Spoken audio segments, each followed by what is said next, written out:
Bonjour à tous, ici Julien Petit. Fan de voitures, bienvenue sur ma chaîne. Restez avec moi, on va aborder notre sujet du jour sans plus 3 tarder. mars 2022, 15h34 p.m. et Mazda est un fabricant de véhicules agréables à conduire, économiques et abordables.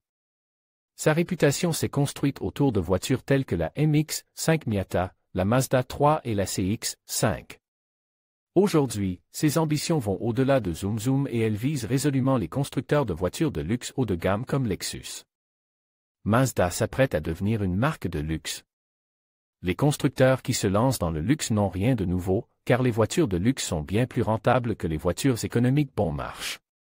Mazda pense avoir ce qu'il faut pour s'attaquer au secteur du luxe et a défini un plan qui pourrait faire de l'entreprise japonaise un véritable concurrent dans ce segment.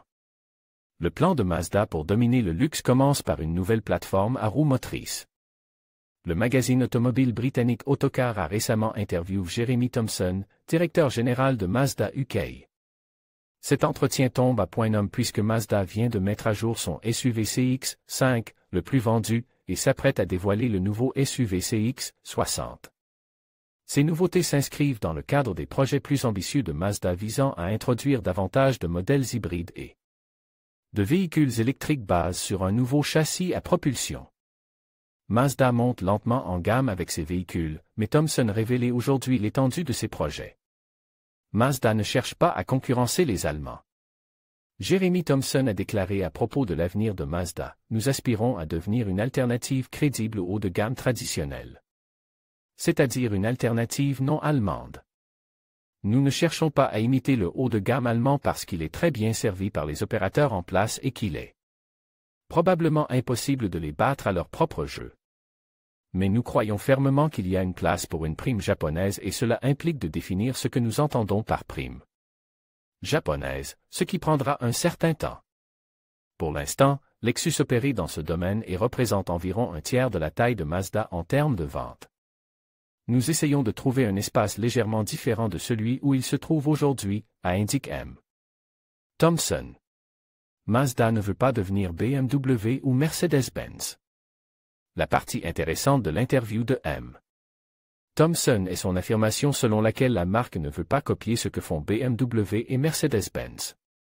Au contraire, Mazda veut se créer sa propre niche et s'établir comme une marque de luxe alternative pour les acheteurs qui veulent quelque chose de différent du luxe allemand traditionnel.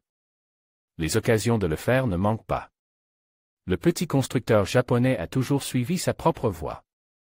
Mazda a mis au point des voitures et des SUV parmi les plus intéressants et les plus agréables à conduire. Il a également été à l'origine d'un grand nombre de technologies innovantes. Si cela continue, Mazda pourrait s'avérer être une alternative fantastique aux marques de luxe traditionnelles.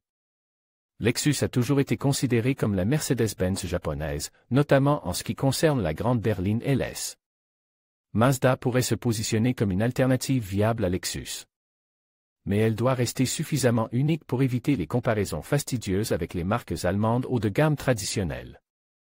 Qu'est-ce que cela signifie pour les futurs véhicules Mazda? Pour l'instant, il n'est question que de stratégie et de positionnement de la marque. Cela peut changer à tout moment et il faudra probablement des années pour l'établir.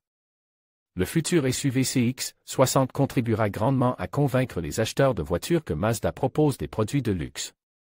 Cependant, Mazda est en retard en ce qui concerne les modèles hybrides et les véhicules électriques. Ils gagnent du terrain, mais ils sont encore loin d'avoir atteint leur objectif.